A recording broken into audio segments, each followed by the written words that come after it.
والسلام على عباده الذين اصطفى أما بعد فأعوذ بالله من الشيطان الرجيم بسم الله الرحمن الرحيم ولا يحزنك الذين يسارعون في الكفر إنهم لن يضروا الله شيئا يريد الله ألا يجعل لهم حظا في الآخرة ولهم عذاب عظيم إن الذين اشتروا الكفر بالإيمان لن يضروا الله شيئا ولهم عذاب أليم ولا يحسبن الذين كفروا أنما نملي لهم خير لأنفسهم إنما نملي لهم ليزدادوا إثما ولهم عذاب مهين صدق الله العظيم.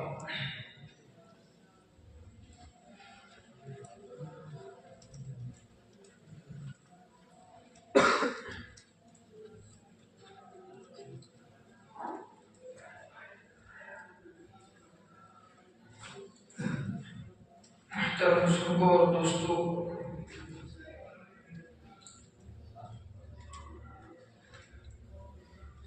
سورہ آل عمران کی تفسیر کا سلسلہ جاری ہے اور آپ حضرات جان چکے ہیں کہ اس سورت کی ابتدائی 99 آیتیں نجران سے آنے والے عیسائیوں کے وفد کے بارے میں نازل ہوئی ہے. پھر اس کے بعد غزوہ بدر کا مختصر ذکر تھا اور اس کے بعد مسلسل غزوہ احد کا بیان چل رہا ہے. پچھلے 5-6 ہفتوں سے غزوہ احد کے متعلق باتیں بیان ہو رہی ہیں. آج جن آیات کی تفسیر ہوئی ان میں سے پہلی 3-4 آیاتوں میں غزوہ احد کے متعلق باتیں بیان کی گئی ہیں اور اس کے بعد موضوع بدل رہا ہے اور اللہ تبارک و تعالیٰ نے یہودیوں کی کچھ شرارتوں کا ذکر کیا. پہلی جو آیت آپ حضرات کے سامنے تلاوت کی گئی اس پہ اللہ تبارک و تعالیٰ نے اپنے محبوب صلی اللہ علیہ وسلم کو تسلی دی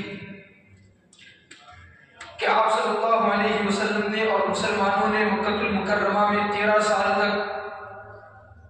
تکالیف اور مشقتیں برداشت کی اور جب ہجرت کر کے مدینہ منورہ میں آئے تو اگرچہ مدینہ میں آنے کے بعد اسلام کی اشاعت ہونے لگی، اسلام پھیلنے لگا،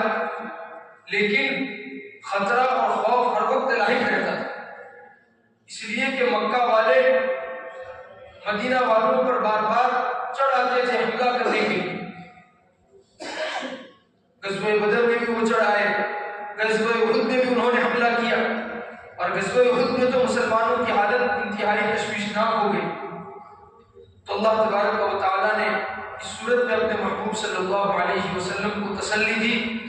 کہ اے نبی جی آپ غم مت کریے، آپ غمگین مت ہو جائیے. یہ لوگ چاہے کتنے ہی کفر کی طرف لپکتے رہے، بھاگتے رہے، لیکن یہ اللہ کے دین کو کچھ نقصان نہیں پہنچا سکتے، یعنی اسلام کو پھیلنے سے نہیں روک سکتے. ایک وقت ایسا آئے گا کہ فوج در فوج لوگ اسلام میں داخل ہوں گے. اس آیت میں اللہ تبارک و تعالیٰ نے اپنے نبی صلی اللہ علیہ وسلم کو تسلی دی وَلَا يَحْزُنكَ الَّذِينَ يُسَارِعُونَ فِي الْكُفْرِ. اور اے نبی جی آپ کو غم میں نہ ڈالے وہ لوگ جو کفر کی طرف لپک رہے ہیں، کفر میں بھاگ رہے ہیں، دوڑ رہے ہیں اور اسلام کو صفحہ ہستی سے مٹانے کی کوششیں کر رہے ہیں. إِنَّهُمْ لَن يَضُرُّوا اللَّهَ شَيْئًا. وہ چاہے اسلام کو مٹانے کی لاکھ کوششیں کر لے لیکن وہ اللہ کو ہرگز کچھ نقصان نہیں پہنچا سکتے. اللہ کو نقصان پہنچانے سے مراد اللہ کے دین کو وہ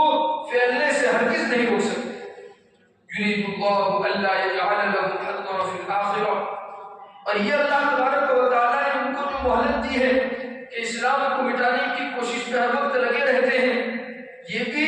خاص مصلحت کی وجہ سے ہے کہ یہ اسلام کی مخالفتوں میں آگے بڑھتے رہے یہاں تک کہ یہ اللہ کے عذاب کے عین مستحق ہو جائے اور اللہ کا عذاب ان کو پکڑ لے. اللہ تعالیٰ چاہتے ہیں کہ ان کے لیے آخرت میں کوئی حصہ نہ رہے، ان کو کوئی دلیل ان کے پاس نہ رہے،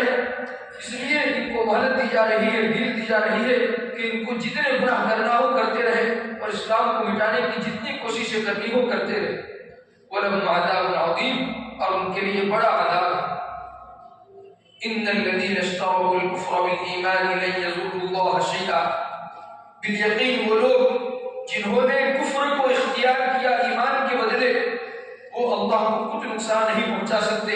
یعنی اللہ کے دین کو پھیلنے سے وہ نہیں روک سکتے۔ وَلَهُمْ عَذَابٌ أَلِيمٌ، اور ان کے حصے میں دردناک عذاب آنے والا ہے۔ وہ چاہے دنیا میں مسلمانوں کو تکلیفیں پہنچا رہے ہیں، لیکن آخرت میں ان کو دکھ دینے والا، تکلیف دینے والا عذاب پہنچے گا۔ وَلَا يَحْسَبَنَّ الَّذِينَ كَفَرُوا أَنَّمَا نُمْلِي لَهُمْ خَيْرٌ لِأَنفُسِهِمْ، اور اللہ تبارک و تعالیٰ نے ابھی جو ان کو ڈیل دے رکھی ہے کہ وہ کفر میں پیر پسا رہے ہیں اور کفر میں بڑے ہی چلے جا رہے ہیں، تو یہ کافر لوگ اس مہلت کو اپنے لیے اچھی چیز نہ سمجھے،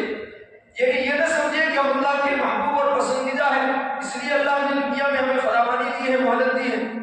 ہرگز وہ اس چیز کو اپنے لیے اچھا نہ سمجھے، بلکہ یہ چیز تو ان کے لیے بہت بری ہے،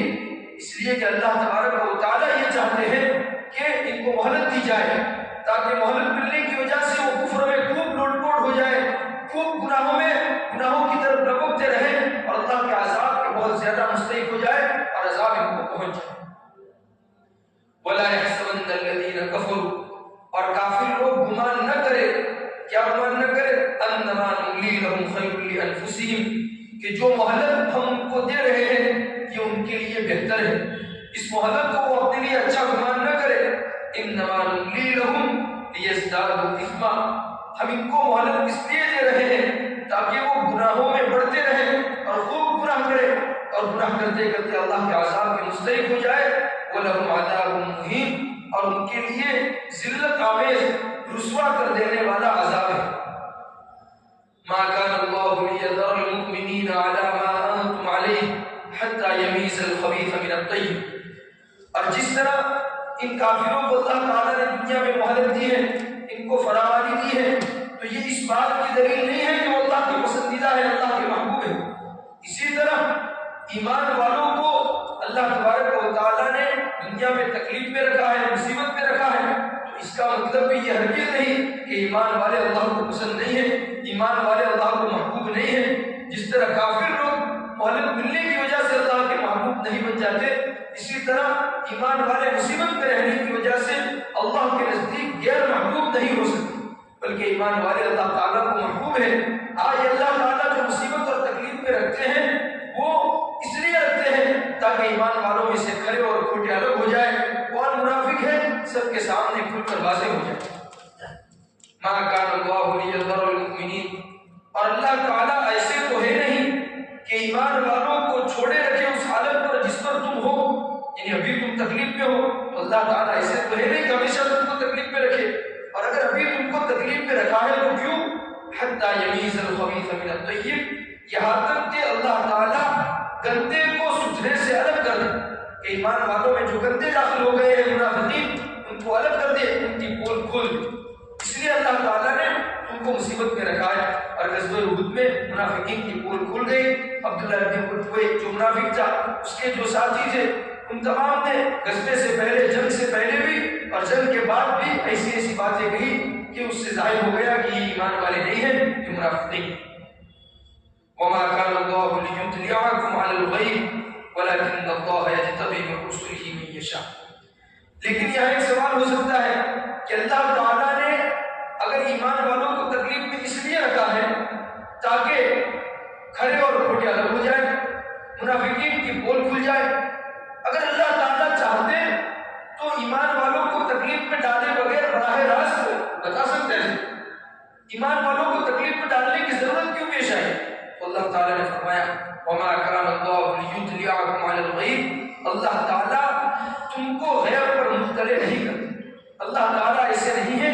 کہ تم کو غیب پر مطلع کرے، اللہ تعالیٰ بعض چیزوں کو غیب میں پردے کے پیچھے رکھنا چاہتے ہیں، ہر چیز کو کھول کر بیان کر دینا نہیں چاہتے، تو اللہ تعالیٰ کی مصلحت اسی میں ہے کہ منافقین بالکل کھل کر سامنے نہ آ جائے، تاکہ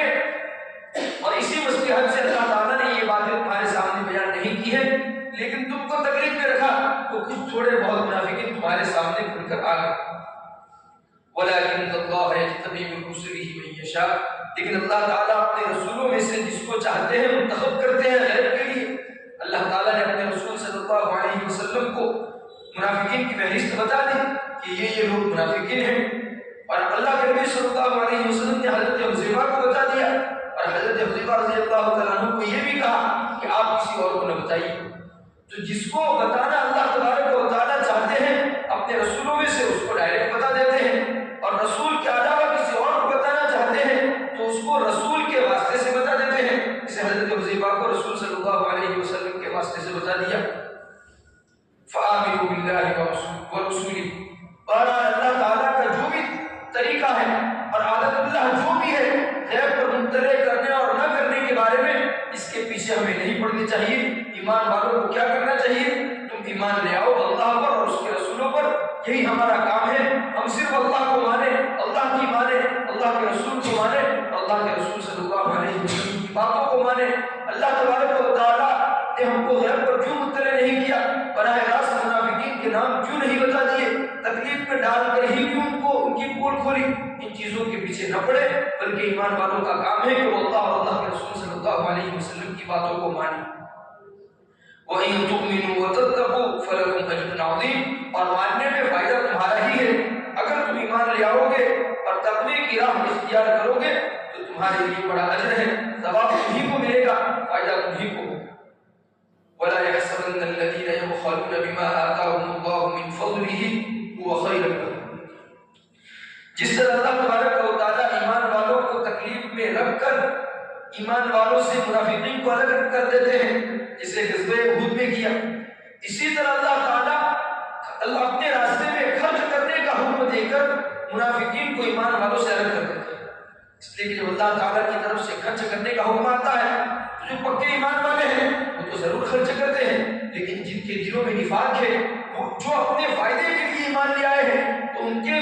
مد نظر تو فائدہ ہی ہے دنیا کا، تو وہ خرچ کرنے والے نہیں ہیں، وہ خرچ کریں گے نہیں۔ اس طرح خرچ کرنے کا حکم دے کر بھی اللہ تعالیٰ ان کی پول کھولنا چاہتے ہیں، اور یہی ہوا جب اللہ تبارک و تعالیٰ نے خرچ کرنے کا حکم دیا تو جو یہود منافقین، اکثر منافقین یہود ہی تھے، تو جو یہودیوں میں سے جو منافقین تھے اپنے آپ کو مسلمان ظاہر کرتے تھے، ان کی پول کھل گئی کہ وہ خرچ کرنے کے لیے آگے نہیں بڑھے بلکہ انہوں نے بخل اختیار کی۔ اور گمان نہ کرے وہ لوگ جنہوں نے کنجوسی کی، بخل کیا اس مال میں جو اللہ تعالیٰ نے ان کو اپنے فضل سے دیا، وہ خیر لہم، کیا گمان نہ کرے؟ یہ گمان نہ کرے کہ یہ کنجوسی، یہ بخل ان کے لیے اچھا ہے کہ ان کا مال بچ گیا، اگر خرچ کر دیتے تو اتنا کم ہو جاتا، اس کو وہ اچھا گمان نہ کرے، بلکہ وہ شر لہم، بلکہ مال خرچ نہ کرنا ان کے لیے بری چیز۔ کیوں بری چیز ہے؟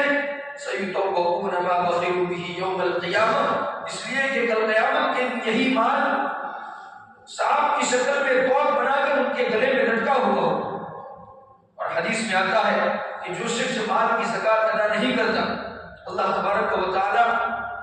اس کے مال کو ایک سانپ کی شکل عطا فرمائے گا، اور سانپ بھی کیسا؟ گنجا سانپ، اس لیے کہ گنجے سانپ میں زہر زیادہ ہوتا ہے، کہ زیادہ زہر ہونے کی وجہ سے اس کے سر کے بال جڑ چکے ہوں اور اس کے آنکھوں پر دو سیاہ نقطے ہوں گے، یہ بھی اس کی زہر کی زیادتی کی طرف اشارہ ہے۔ وہ سانپ اس کے گلے میں لپٹ جائے گا اور اس کو ڈستا رہے گا اور یہ کہتا رہے گا انا مالو انا کنز، کہ میں تیرا مال ہوں، میں تیرا خزانہ۔ یہ سزا اس کو کب دی جائے گی؟ قیامت کے دن۔ ابھی حساب کتاب تو بعد میں ہوگا، جہنم کا فیصلہ اس کے لیے بعد میں ہوگا، جہنم کا عذاب تو بھی بعد میں شروع ہوگا، لیکن قیامت برپا ہوتے ہی وہ اس حالت میں آئے گا کہ اس کا مال سانپ کی شکل اختیار کر کے اس کے گلے میں لٹکا ہوا ہوگا، اس کو ڈس رہا ہوگا اور کہہ رہا ہوگا انا مال انا کنز۔ اور اتنی سخت سزا فرض نہ ادا کرنے کی صورت میں ہی ہو سکتی ہے۔ اور اللہ کے نبی صلی اللہ علیہ وسلم کے زمانے میں اللہ کے نبی نے خرچ کرنے کا حکم دیا تو ان یہودیوں نے خرچ نہیں کیا، اور آج بھی اگر کوئی آدمی زکات ادا نہیں کرتا تو اس کو بھی یہی سزا ملے گی۔ اللہ کے نبی صلی اللہ علیہ وسلم نے زکات نہ ادا کرنے والوں کا ذکر کرتے ہوئے اسی آیت کی تلاوت فرمائی اور کہا کہ ان کو بھی یہی سزا دی جائے۔ اگر نفلی صدقہ نہ کرے تو اس میں اتنا سخت گناہ نہیں ہے، ہاں اللہ کا مال ہے، اللہ کا دیا ہوا ہے تو خرچ ضرور کرنا لیکن خرچ نہ کرنے کی صورت میں گناہ نہیں، لیکن زکات ادا نہ کرنے کی صورت میں سب کا گناہ ہے۔ وَلِلَّهِ مِيرَاثُ السَّمَاوَاتِ وَالْأَرْضِ، اور یہ لوگ بخیلی کیوں کر رہے ہیں؟ یہ بخیلی کر کے مال بچا کے کیا کریں گے؟ ایک دن مر کے چلے جائیں گے، وہ مال تو پڑا رہے گا، اللہ ہی کے لیے آسمان و زمین کی میراث ہے، تمام لوگ مر کے چلے جائیں گے، مال پڑا رہے گا، کس کے قبضے میں آ جائے گا؟ اللہ ہی کے قبضے میں، اور اب بھی مال تو اسی کا ہی ہے، اسی کی ملکیت ہے، اس نے ہمیں صرف وقتی طور پر قبضہ دیا ہے، استعمال کرنے کے لیے دیا ہے۔ واللہ بما تعملون خبیر، اور اللہ تعالیٰ تمہارے اعمال سے باخبر ہے، وہ جانتے ہیں کہ کون زکات ادا کر رہا ہے، کون خرچ نہیں کر رہا ہے، اللہ تعالیٰ سب کو جانتے ہیں، اور اس کے مطابق وہ سزا بھی دی یا جزا یعنی اچھا بدلہ بھی دی۔ لقد سمع الله قول الذين قالوا ان الله فقير ونحن اغنياء، جب اللہ تبارک و تعالیٰ نے خرچ کرنے کا حکم دیا اور اللہ تعالیٰ نے کہا من ذا الذي يقرض الله قرضا حسنا، کہ کون ہے جو اللہ کو بہترین قرض دے، کون ہے جو اللہ کو قرض دے، تو اللہ تبارک و تعالیٰ اس کو بڑا چڑھا کر لوٹائے۔ جب یہ آیت کریمہ نازل ہوئی تو یہود میں سے جو منافقین تھے انہوں نے کیا کہا کہ اللہ تو نعوذ باللہ فقیر ہو چکا ہے، محتاج ہو چکا ہے کہ ہم سے مانگ رہا ہے۔ مانگتا کون ہے؟ فقیر مانگتا ہے، محتاج مانگتا ہے، تو اللہ تعالیٰ یہ کہتا ہے کون ہے جو اللہ کو قرض دے، تو وہ ہم سے قرض مانگتا ہے، گویا وہ فقیر ہو چکا ہے، وہ محتاج ہو چکا ہے، اس لیے ہم سے مانگتا ہے۔ اللہ تعالیٰ فرماتے ہیں اللہ بالیقین اللہ نے سن لی ان لوگوں کی بات جنہوں نے کہا ان اللہ فقیر، کہ اللہ تعالیٰ فقیر ہو چکا ہے، محتاج ہو چکا ہے، ونحن اغنیاء، اور ہم مالدار ہیں، اس لیے وہ فقیر ہم سے مانگ رہا ہے۔ اللہ تعالیٰ فرماتے ہیں سنکتب ما قالوا، ہم لکھ رہے ہیں اس بات کو جو انہوں نے کہی۔ اللہ تعالیٰ کی ذات پر جو الزام لگا رہے ہیں فقیری کا، اللہ تعالیٰ ان کے اس گناہ کو لکھ رہے ہیں۔ اور اللہ تعالیٰ نے قرض سے اس کو کیوں تعبیر کیا؟ اپنے راستے میں خرچ کرنے کو اللہ تعالیٰ نے قرض سے اس لیے تعبیر کیا کہ قرض آدمی اگر کسی کو دیتا ہے تو وہ قرض اسے واپس ملتا ہے، تو اللہ کے راستے میں بھی جو خرچ کرتا ہے وہ اس کو واپس ملنے والا ہے۔ اس دنیا میں بھی اللہ تعالیٰ دیتے ہیں اور آخرت میں تو اس کا ملنا یقینی ہے ہی۔ اور اللہ تعالیٰ نے فرمایا صرف اتنا ہی نہیں ملے گا جتنا تم نے دیا، بلکہ اضعاف اللہ تعالیٰ بڑا چڑھا کر دے گا۔ تو چونکہ جس طرح قرض واپس آتا ہے تو اللہ کے راستے میں خرچ کیا ہوا بھی واپس ملتا ہے، اس لیے اس کو قرض سے تعبیر کیا گیا ہے، ورنہ اس کا یہ مطلب نہیں ہے کہ اللہ تعالیٰ کے پاس مال ختم ہو گیا ہے اس لیے ہم سے مانگتے ہیں۔ ہم لکھ رہے ہیں اس گناہ کو جو انہوں نے، اس گناہ کی بات کو جو انہوں نے کہی، وَقَتْلَهُمُ الْأَنْبِيَاءَ بِغَيْرِ حَقٍّ، اور ان کے انبیاء کو ناحق قتل کرنے کا گناہ بھی ہم لکھ رہے ہیں کہ ان یہودیوں نے پہلے انبیاء کو ناحق طور پر قتل کیا، حضرت زکریا علیہ السلام اور ان کے علاوہ دوسرے انبیاء علیہ السلام کو انہوں نے قتل کیا، تو اللہ تبارک و تعالیٰ فرماتے ہیں کہ ہم ان کو بھی لکھ رہے ہیں۔ وَنَقُولُ ذُوقُوا عَذَابَ الْحَرِيقِ، اور ان تمام گناہوں کی پاداش میں، سزا میں ہم ان کو کہیں گے کہ قیامت کے دن ذُوقُوا عَذَابَ الْحَرِيقِ، کہ چکھو جہنم کا عذاب، چکھو آگ کا عذاب، ان کو آگ کا سخت عذاب دیا جائے گا۔ اور یہ عذاب ان کو کیوں دیا جائے گا؟ ذَلِكَ بِمَا قَدَّمَتْ أَيْدِيكُمْ، یہ عذاب ان کو اس وجہ سے دیا جائے گا، ان اعمال کی وجہ سے جو انہوں نے آگے کر کے بیچ دیے، ان کے برے اعمال کی وجہ سے ان کو یہ سزا دی جائے گی۔ وَأَنَّ اللَّهَ لَيْسَ بِظَلَّامٍ لِلْعَبِيدِ، اور اس وجہ سے کہ اللہ تعالیٰ بندوں پر ظلم کرنے والے نہیں ہیں۔ اگر اللہ تعالیٰ ان کو سزا نہ دے، ان گنہگاروں کو، نبیوں کو قتل کرنے والوں کو سزا نہ دے، بلکہ ان کو بھی وہی بدلا دے جو ایمان والوں کو ملے گا، تو پھر تو ایمان والوں پر ظلم ہو جائے گا۔ اس لیے کہ انہوں نے پوری زندگی اللہ کی فرما برداری میں گزاری، تو ان کو بھی جو بدلہ ملا وہی بدلہ ان کو بھی مل گیا۔ ان کو کچھ اعلیٰ ملنا چاہیے، افضل ملنا چاہیے، اور اللہ تعالیٰ ظلم کرنے والے نہیں ہے کہ جو بدلہ ایمان والوں کو ملے گا وہ ان کو بھی ملے گا، نہیں، ایمان والوں کے اعمال اچھے ہیں تو ان کے لیے جنت ہے، اور ان کے اعمال، نبیوں کو قتل کرنے والوں کے اعمال برے ہیں تو ان کو برا بدلہ دیا جائے۔ الذين قالوا ان الله عهد الينا الا نؤمن لرسول حتى ياتينا بقربان تاكله النار، ان یہودیوں نے ایک بات یہ بھی کہی کہ اللہ تبارک و تعالیٰ نے ہم سے عہد لیا ہے۔ کیا عہد لیا ہے؟ اس بات کا عہد لیا ہے کہ ہم کسی بھی رسول پر ایمان نہ لے آئے، کسی بھی رسول پر ایمان نہ لائے، یہاں تک کہ وہ رسول ایسی قربانی پیش کرے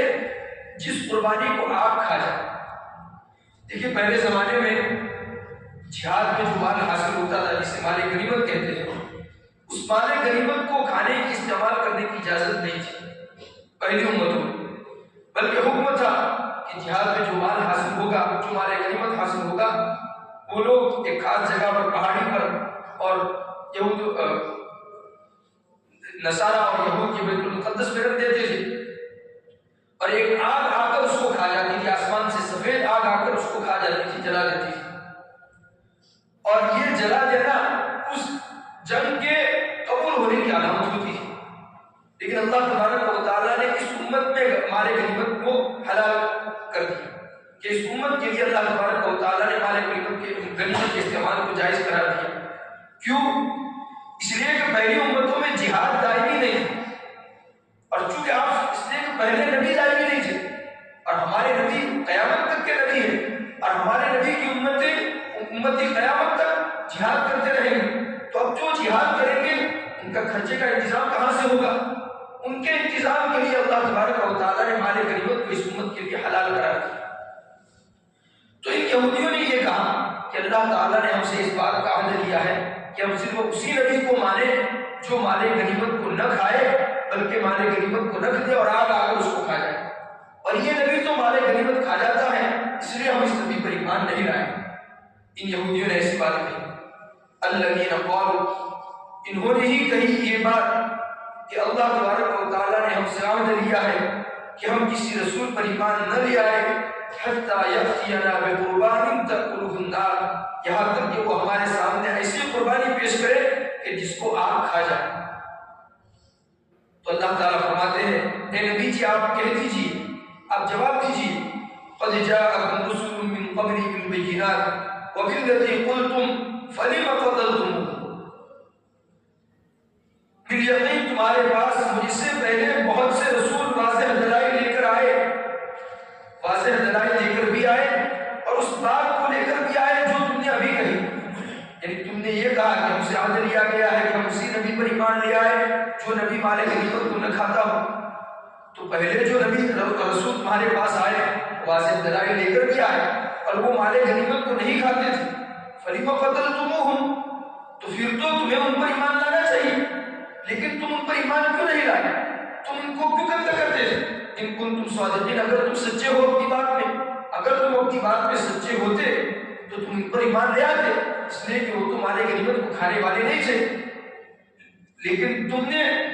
تم ان پر بھی ایمان نہیں لے آئے، ان میں سے بعض انبیاء کو جو قتل کر دیا، یہ اس بات کی دلیل ہے کہ تم جھوٹ بول رہے ہو، اللہ تعالیٰ نے تم سے ایسا کوئی عہد نہیں کیا۔ فَإِن كَذَّبُوكَ فَقَدْ كُذِّبَ رُسُلٌ مِّن قَبْلِكَ جَاءُوا بِالْبَيِّنَاتِ وَالزُّبُرِ وَالْكِتَابِ الْمُنِيرِ۔ آگے اللہ تعالیٰ نے اپنے رسول صلی اللہ علیہ وسلم کو تسلی دی، بس اگر وہ لوگ آپ کو جھٹلائے،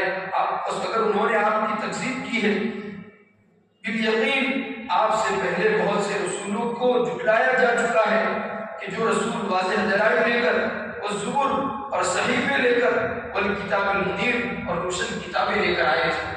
تو یہ تو ان کا پرانا طریقہ ہے کہ پہلے رسولوں کو بھی انہوں نے جھٹلایا ہے، اب تم کو بھی جھٹلا رہے ہیں، لہٰذا آپ زیادہ غمگین مت کیجیے، یہ اپنی شرست اور اپنی فطرت کی وجہ سے گندے ہو چکے ہیں، یہ لوگ تمہاری بات ماننے والے نہیں ہیں، آپ زیادہ غمگین مت ہو۔ کل نفس ذائقۃ الموت، ان کو جھٹلانے دیجیے، آپ غم مت کریے، موت تو ہر ایک پانی ہے، ان کو بھی موت آئے گی، اور جب موت آئے گی تو پتہ چل جائے گا، ہر جاندار کو موت کا مزہ چکھنا ہے۔ وَإِنَّمَا تُوَفَّوْنَ أُجُورَكُمْ يَوْمَ الْقِيَامَةِ، اور تم کو تمہارا اجر قیامت کے دن پورا پورا دے دیا جائے گا، اچھے اعمال کیے ہوں گے تو اچھا بدلہ، برے اعمال کیے ہوں گے تو برا بدلہ، انہوں نے تم کو جھٹلایا ہے تو ان کو برا بدلہ دیا جائے گا۔ فَمَنْ زُحْزِحَ عَنِ النَّارِ وَأُدْخِلَ الْجَنَّةَ فَقَدْ فَازَ، بس اس دن جو شخص جہنم سے بچا دیا گیا اور جنت میں داخل کر دیا گیا، بالیقین وہ کامیاب ہو گیا، جو جہنم سے بچ گیا اور جنت میں داخل ہو گیا وہ کامیاب، اور اس کے برعکس، اس کے برخلاف جس کے ساتھ معاملہ ہو گیا اعوذ باللہ وہ ناکام ہو گیا۔ وَمَا الْحَيَاةُ الدُّنْيَا إِلَّا مَتَاعُ الْغُرُورِ، اور دنیاوی زندگی نہیں ہے مگر دھوکے کا سامان، کہ یہ جو منافقین ہیں یہ ایسا کیوں کر رہے ہیں؟ اپنے ذاتی فائدے کے لیے، کہ ان کو اب اسلام پھلتا پھولتا نظر آیا غزوہ بدر کے بعد، اس لیے کہ غزوہ بدر میں مسلمانوں کو جیت ملی، اس لیے یہ اسلام کی طرف مائل ہو گئے۔ انہوں نے ایمان قبول نہیں کیا ہے بلکہ اپنے فائدے کے لیے اسلام میں داخل ہو گئے ہیں، یعنی ظاہر اسلام قبول کر لیا ہے۔ اللہ تعالیٰ فرماتے ہیں کہ یہ دنیاوی زندگی بس دھوکے کا سامان ہے، دنیا کا فائدہ ختم ہو جانے والا ہے۔ ان کو آخرت کا فائدہ سامنے رکھنا چاہیے تھا، لیکن انہوں نے دنیا کا فائدہ سامنے رکھا۔ لَتُبْلَوُنَّ فِي أَمْوَالِكُمْ وَأَنفُسِكُمْ، آگے اللہ تعالیٰ نے فرمایا اے ایمان والو تم کو آزمایا جائے گا تمہارے مالوں میں اور تمہارے جانوں کے بارے میں۔ اے یہود تم کو تکلیفیں دیں گے، تمہارے مال بھی وہ لوٹیں گے، تمہارے مال کو بھی نقصان پہنچائیں گے اور تمہاری جان کو بھی، یعنی جانی نقصان بھی تمہارا ہوگا ان کی طرف سے۔ وَلَتَسْمَعُنَّ مِنَ الَّذِينَ أُوتُوا الْكِتَابَ مِنْ قَبْلِكُمْ وَمِنَ الَّذِينَ أَشْرَكُوا أَذًى كَثِيرٌ، اور بھی ضرور تم سنو گے ان لوگوں سے جن کو کتاب دی گئی تم سے پہلے، اور ان لوگوں سے جنہوں نے شرک کیا، بہت گندی بات ہے۔ اللہ تعالیٰ نے پہلے کہہ دیا کہ ان گندے لوگوں مشرکین سے بھی اور یہودیوں سے بھی تم ایسی ایسی باتیں سنو گے اذًى كثير، جو تم کو بہت تکلیف پہنچانے والی ہو، جیسا کہ ان یہودیوں نے کہا ان اللہ فقیر، کہ اللہ تعالیٰ محتاج ہو چکا ہے۔ ان یہودیوں نے کہا، ظاہر سی بات ہے کہ یہ بات ایمان والوں کو تکلیف پہنچانے والی ہے۔ اللہ تعالیٰ نے فرمایا کہ ایسی باتیں ابھی تم کو اور سننی پڑے گی، لہٰذا آج بھی ان کی طرف سے اللہ کے بارے میں حملے ہو رہے ہیں، اللہ کی ذات پر، اللہ کے رسول صلی اللہ علیہ وسلم کی شان میں گستاخیاں ہو رہی ہے، تو اللہ تعالیٰ نے پہلے سے کہہ دیا ہے تم کو اس سے بھی زیادہ تکلیف دینے والی چیز ان کی طرف سے سننی پڑے گی۔ وَإِن تَصْبِرُوا وَتَتَّقُوا، اور اگر تم صبر کرو گے اور تقوی اختیار کرو گے، فَإِنَّ ذَلِكَ مِنْ عَزْمِ الْأُمُورِ، تو یہ بلند ہمتی کے کام ہے، یعنی یہ ہمت والوں کا کام ہے، تم صبر کرو۔ لیکن صبر کرنے کا مطلب یہ نہیں کہ وہ ہمارے نبی کے خلاف بولے اور ہمیں انتقام کا بدلہ لینے کا موقع ملے پھر بھی ہم انتقام نہ لیں۔